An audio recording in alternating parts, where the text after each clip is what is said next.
काशी के एक शांत कोने में दुनिया से अनजान एक आध्यात्मिक जागरण प्रारंभ हो चुका था।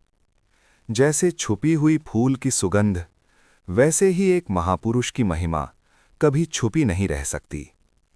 शांत, स्थिर, पूर्ण ध्यान। जहां शब्द समाप्त हो जाते हैं, वहीं से दिव्यता प्रारंभ होती है। एक साधारण कार्यालय, परंतु एक असाधारण उपस्थिति।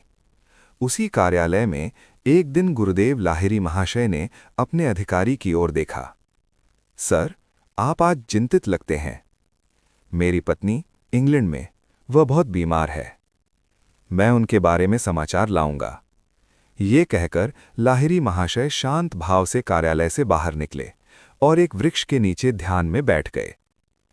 जब मन पूर्णतः शांत हो जाता है, तब समय और दूरी अर्थहीन हो जाते हैं।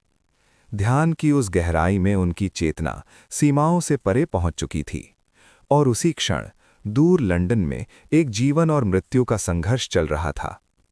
अब कोई आशा नहीं। हे भगवान, मेरी सहायता करें। और तभी एक प्रकाश प्रकट हुआ। आप कौन हैं?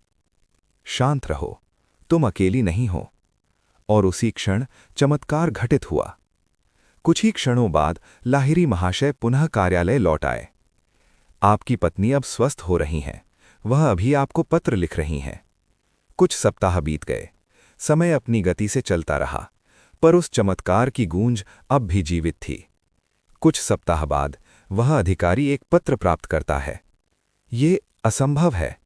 ये वही शब्द हैं। सत्य स्वयं प्रमाण बन गया। कुछ महीनों बाद भाग्य ने उन्हें भारत की धरती तक पहुंचा दिया, और जैसे ही वो लाहिरी महाशय को देखती है, वह भाव विभोर हो उठती है। वो आप ही थे। आप मेरे पास आए थे, और उसी क्षण मैं स्वस्थ हो गई। ईश्वर की करुणा कभी दूरी नहीं देखती। उस दिन के बाद उनकी महिमा दूर दूर तक फैलने लगी। जैसे मधुमक्खियां मधु की ओर आकर्षित होती हैं, वैसे ही साधक भारत के हर कोने से आने लगे, क्योंकि सत्य की सुगंध कभी छुपी नहीं रह सकती।